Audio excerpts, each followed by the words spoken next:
Bienvenue sur Africa 24 pour cette nouvelle édition du QG Week-end. À la une de ce dimanche, nouveau drame de l'immigration clandestine en Méditerranée. 18 corps ont été retrouvés par la marine italienne ce matin. Nous entendrons l'analyse de notre éditorialiste Jamel Taleb sur ces tragédies devenues quasi quotidiennes. Face à l'urgence de l'épidémie d'Ebola, l'Union africaine décide de créer des centres de prévention et de contrôle des maladies. Le dernier bilan de l'OMS fait état de 1427 victimes. Et en Côte d'Ivoire, les travaux de l'autoroute Abidjan-Grand Bassam débuteront bientôt. Les autorités procèdent à l'évacuation des habitants le long du trajet, mais l'opération est contestée par une partie des riverains.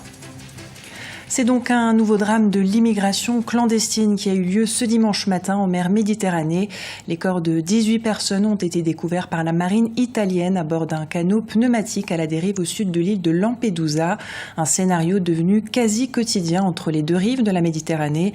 Vendredi, 170 personnes ont disparu au large des côtes libyennes. Les détails avec Erika Ouraga.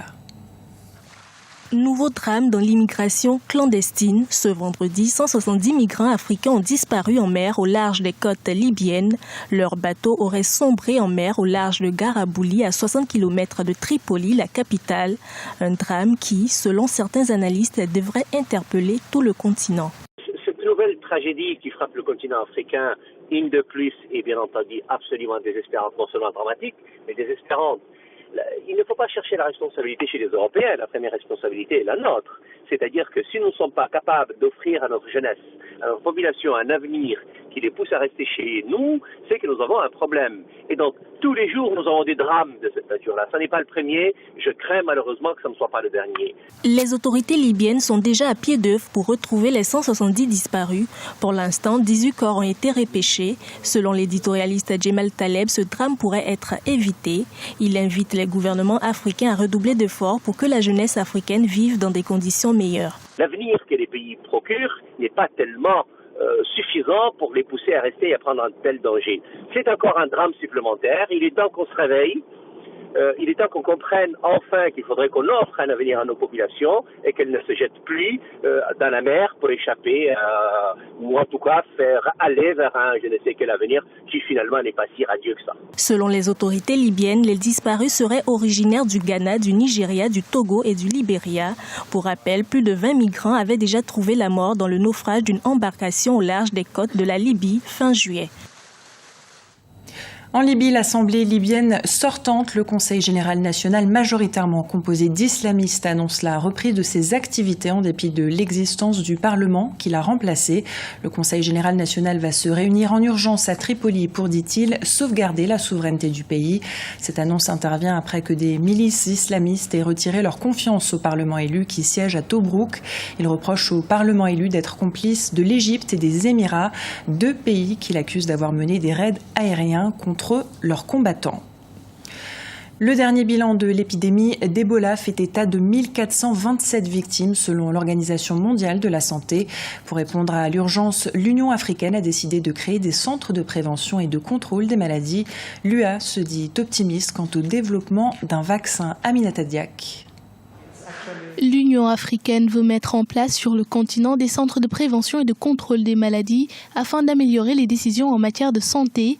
La déclaration a été faite ce samedi par le commissaire aux affaires sociales de l'institution panafricaine Moustapha Sidiki Kaloko. Avec la propagation de l'épidémie d'Ebola en Afrique de l'Ouest, la création de ces structures devient une priorité. We have been considering the idea of an African Center for Disease Control.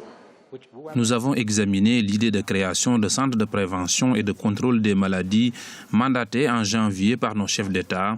Une de nos équipes a visité ce genre de structure et nous sommes en train de voir avec des experts comment mettre en place ces centres sur le continent.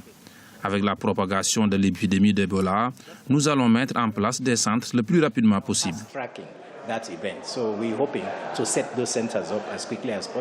En ce qui concerne le traitement de la maladie, l'Union africaine reste optimiste quant au développement d'un vaccin.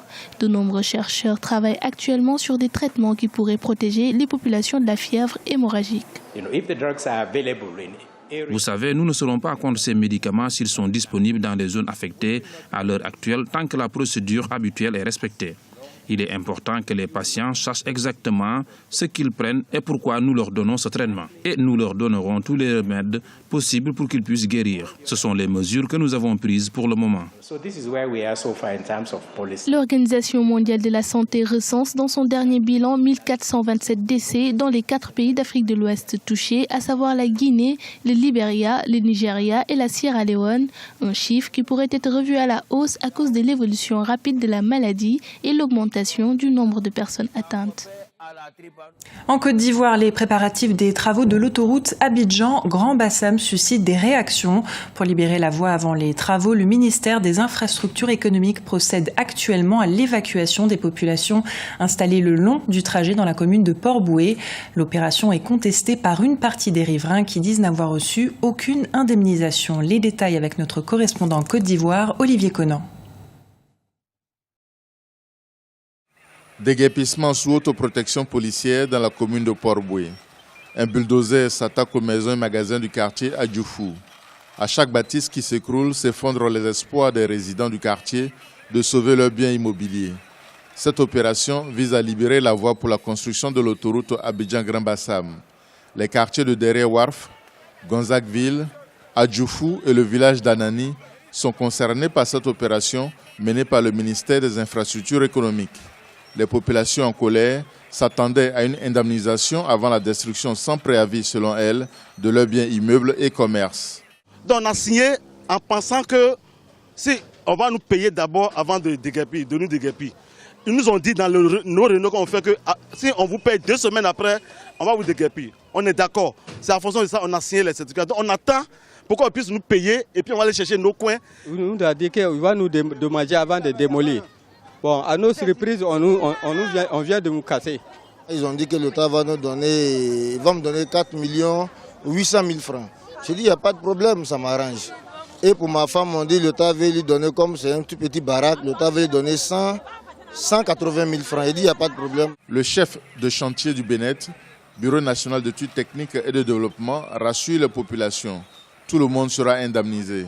Le gouvernement a prévu une enveloppe de 4 milliards de francs CFA pour indemniser les riverains de la future autoroute.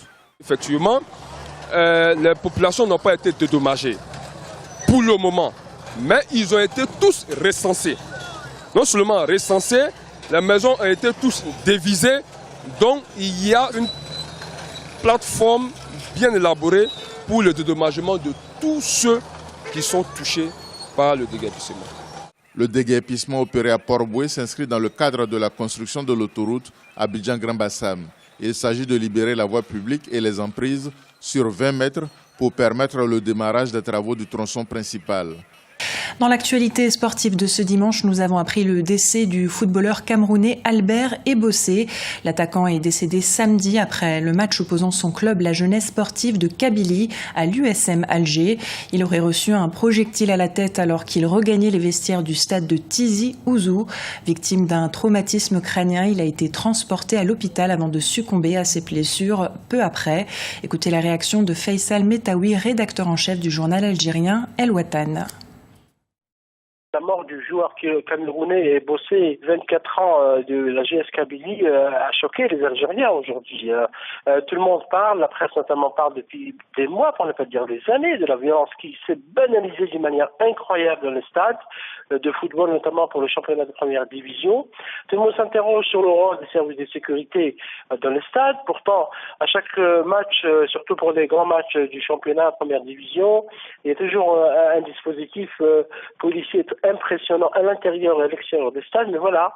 Et donc cet incident, c'est cette mort regrettable du joueur de la GS Kabylie, Albert Ebossé. Le président de la Ligue de football professionnel, M. Mahfouz Karbaj, a décidé de convoquer une réunion extraordinaire du conseil d'administration de la Ligue pour donc étudier la situation. Et la presse aujourd'hui, du moins les premiers commentaires, ont appelé à plus de sanctions d'abord, plus de contrôle dans le stade et également à prendre des sanctions exemplaires pour que pareil incident ne se reproduise plus. Ce journal a été réalisé par l'ensemble de la rédaction. Nous vous remercions pour votre fidélité. Dans un instant, une nouvelle édition de l'actualité sur Africa 24.